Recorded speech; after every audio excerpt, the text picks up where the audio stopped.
Kreisler Preludium and Allegro. I don't think you need any hand holding on the Preludium. If you do, you need to get a pencil out and you need to listen to more renditions of it and decide how you want to play it, because there's nothing too nasty in there except for the big shifts. They're just drill practice. That's much more of a stylistic interpretation type of challenge, because you can't just cookie cutter it and you can't just bluff your way through it. You need to create a shape for your narrative, commit to it, mark your dynamics in your music, decide what story you're telling and what character you want to deliver with the music. Something that is quite challenging though are the double stops on the Allegro. So I'm looking at page 2, or the first page of the Allegro movement, on the 5th line, where we've got where that starts and cuts in. There's a couple ways of doing this. You can certainly play the top and then the bottom, and that's all well and good. I think it's actually more effective to just play it slowly though and play the double stops from the beginning. And if you've been practicing your polo, then you're really well set up to attack this. You've got great technique under your belt. You'll have perpendicular fingers. You won't be clenching with your wrist. This will stay relaxed. And your bow will relax because it understands that we're only ever playing on 3 different levels total. 2, 4, 6, and you pick which 2 you're going to use for every transaction. So start in 3rd position. As I play that out of tune, sorry. Make sure you've got an F sharp and a B natural. So you can play, or you can just play the chord. Make sure you've got a tone between your fingers, and then take the 2nd finger across to D string. It just leaves. And that's it. Try that again. Step across, and you'll see the angle of my hand change a little bit. That dynamic balance is coming in handy. Ready? A. Now shift down. How far are we shifting? Should be a solid tone for both fingers, so that's nice and easy. Whole frame of hand comes back a tone. Ready, play. Yeah, try again. Ready, play. Step across, shift down. Now 3rd finger is going to play both strings. Resist the temptation to drop with your pinky and pull it over that way. I know it feels like it's a good idea, but it's really not. Just edge the 3rd finger across. Can you see it? It barely shifts, but it does manage to hit both strings.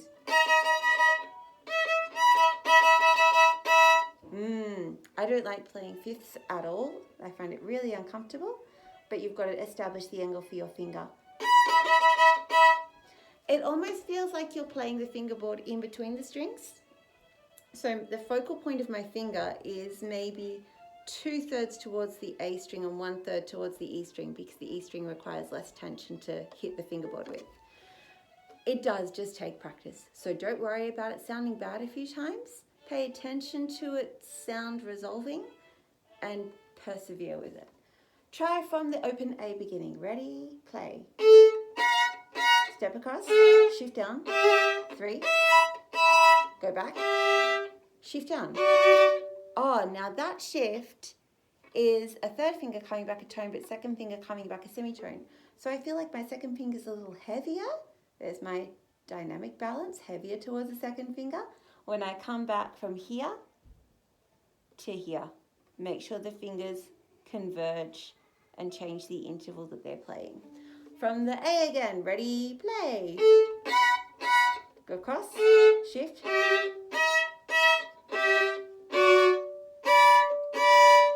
Yeah, good, go again, ready, and. Step across, shift.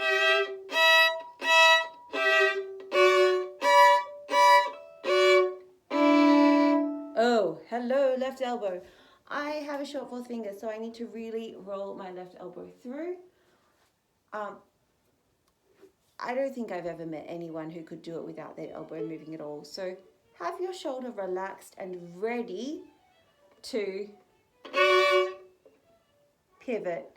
As I play that chord, I'm changing my angle of approach already, rolling up through my fingertips, swinging my arm through, pivoting on my fingertips and dumping the 4th finger down on G. Let's play from the open A and see if we can add that step. Ready, and.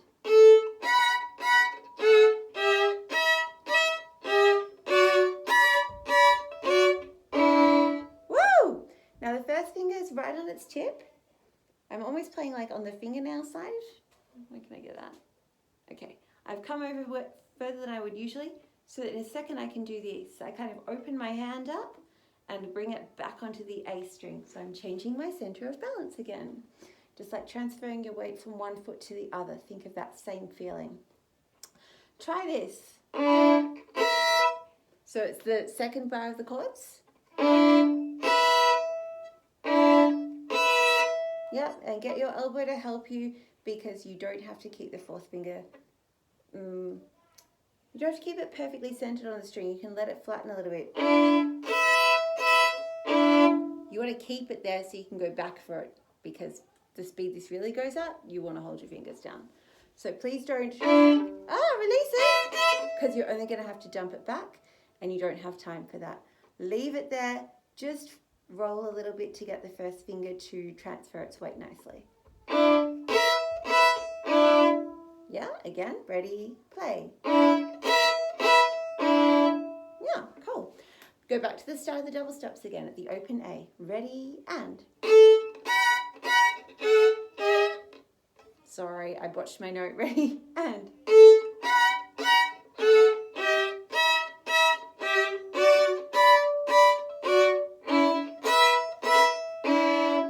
Yay! Awesome. Okay, let's try from the 4 and the 1. Let's make that our new starting spot. And play.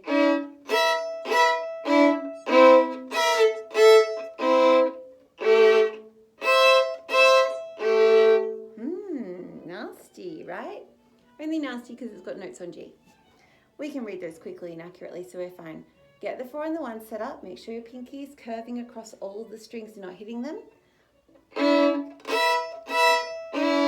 Get the 3. Shift the angle of the first finger because you want the A and the E strings bare.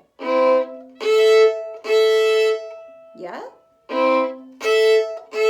Back over. Shift your fingers. And add the C natural. Yeah, okay. All fine, cool. Okay, let's do that whole bar again. Add the 4 and the 1. Swap. Well done. Then we're going to hop back into second position. We do this to save fourth finger master stretching. So if you have really long fingers and you want to play the next section with fourth fingers, go for your life. I find it much more convenient to use the center of my hand and stick to 1, 2, and 3 doing most of the work. Okay, so I've got an F sharp first finger, an E natural third finger, which is going to ring nicely, and an A natural second finger. And it's worth setting that up carefully because you've got 2 resonant notes in there.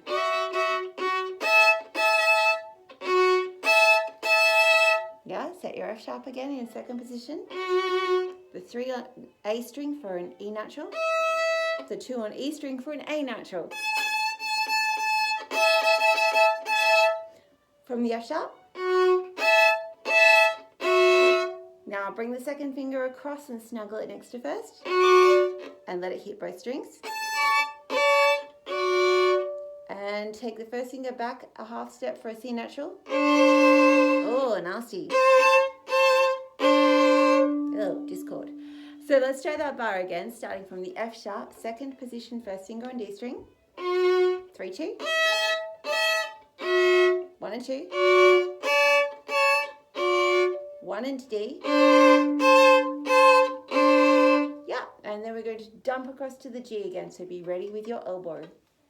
F sharp bar, second position. Ready, and.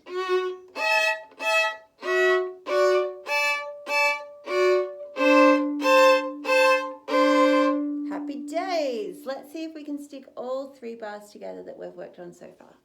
Ready, starting in third position is our first combo.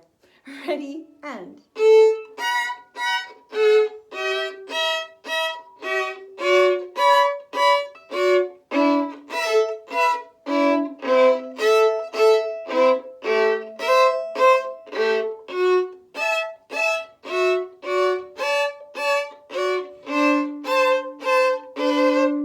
Well done. You just stay with me. You can always pause and do this more slowly if you need to, or work on any dodgy parts. I didn't quite set my first finger up properly in the second bar.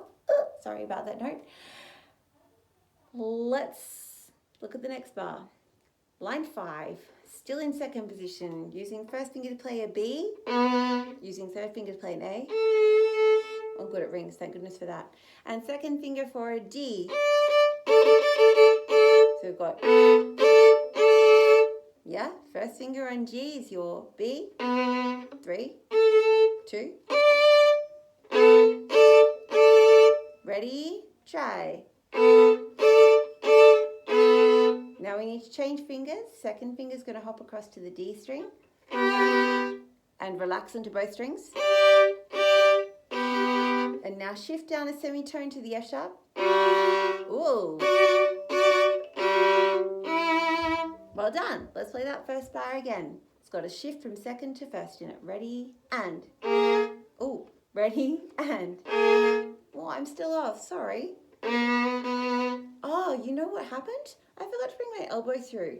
So don't be like me and try and play this with a relaxed elbow because you'll fail. Tip of your finger.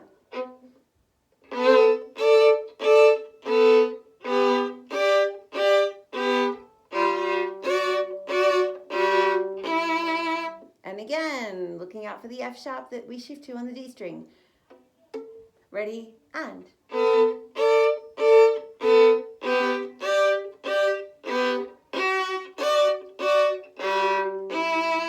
Yes.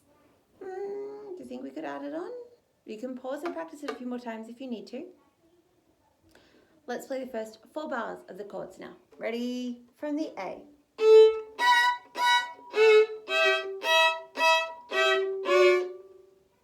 I forgot to shift down. Okay, hang on, again for me. Ready? And. Shift down.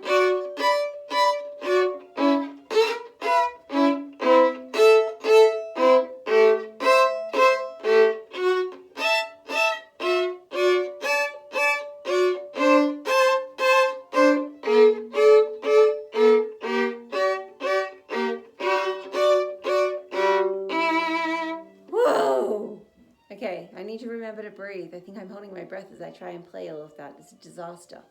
Let's go again so that I remember to breathe in and breathe out. And elbow through.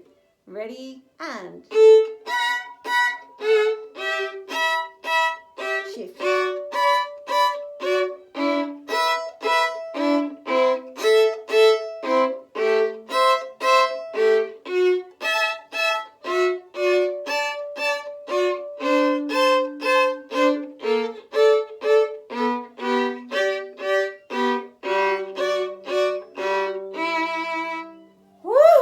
Well done. If you need to, stop and drill any little bit or stop and say, okay, tomorrow I'll pick up and work further through. Next little bit.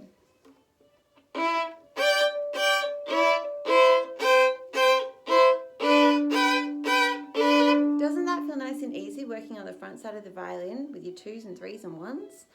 No elbow stress. Again, ready and.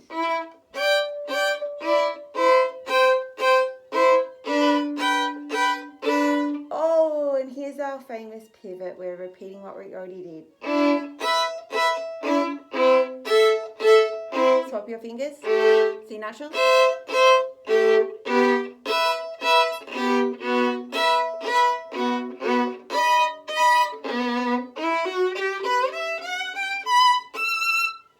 Best advice I can give you is to keep your fingers down and to keep the minimum weight in them necessary to put the string on the fingerboard. I.e., don't press too hard. You can't magically press through the fingerboard. You'll just get a really sore back of hand. So if you find that you're sore through here or through your wrist at all, I'm guessing that you're trying a little too hard and there's too much tension in your fingers trying to hold the strings down. The softer you can be and the more you can let gravity make the chords happen, the happier you're going to be. So let's try the second chunk, which I feel is so much easier because you've worked hard on the first chunk and then you get to recycle most of it. The 5th line, 2nd bar, first finger D string. Ready and.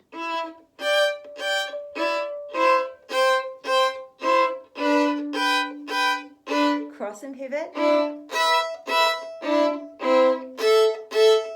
swap,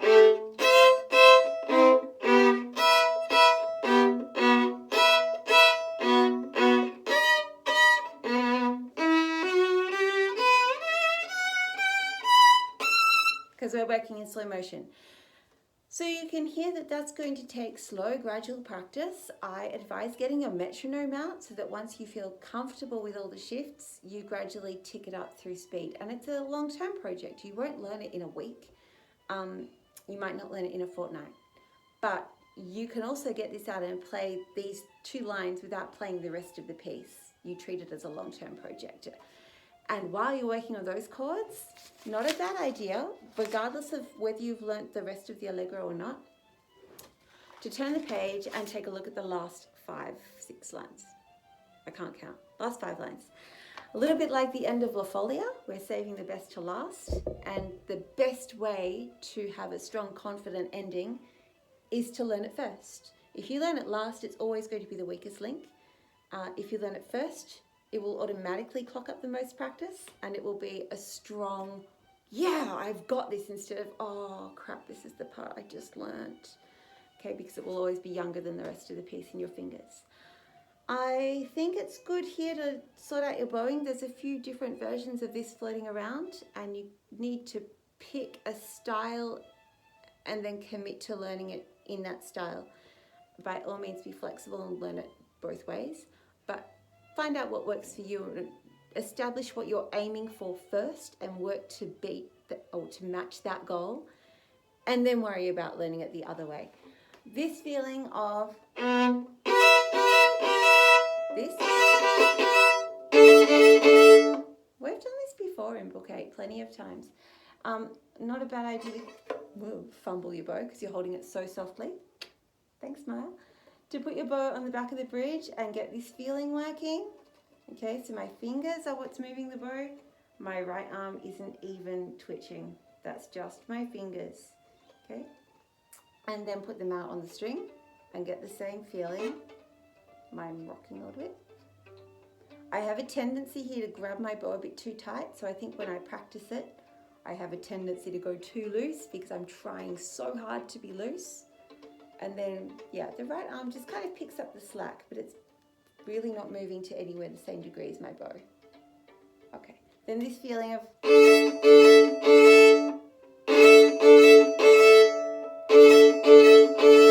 get your levels working. And try not to go too far past the E string. That's where I want to be, where I'm still on E and A together. Don't let yourself fall off the A string.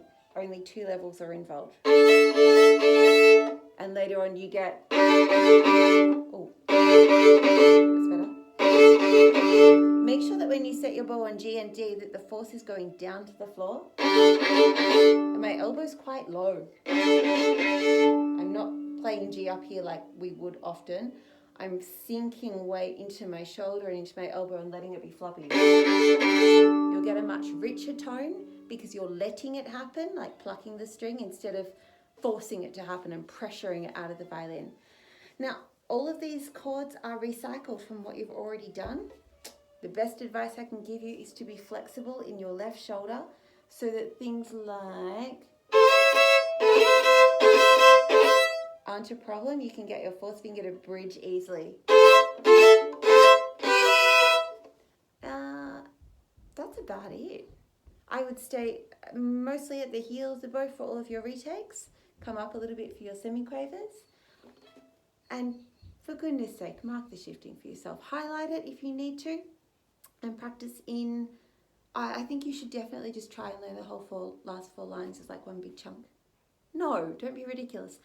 Learn it a bar at a time, maximum, maybe even less, maybe 2 or 4 notes at a time and get the transitions. You will find that if you commit to doing it, like setting a timer and spending 5 solid minutes on it every day, you'll learn it very quickly. Even faster if you can spend 10 minutes on it. You'll make much better progress than if you do an hour on it on Monday and then don't want to play it for the rest of the week because that was really torturous. So make a small sustainable commitment to improving over a longer period of time rather than, oh no, I haven't done that thing, I'll do an hour. Oh, that was so awful, I never want to play it again.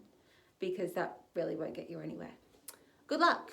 Hear it soon.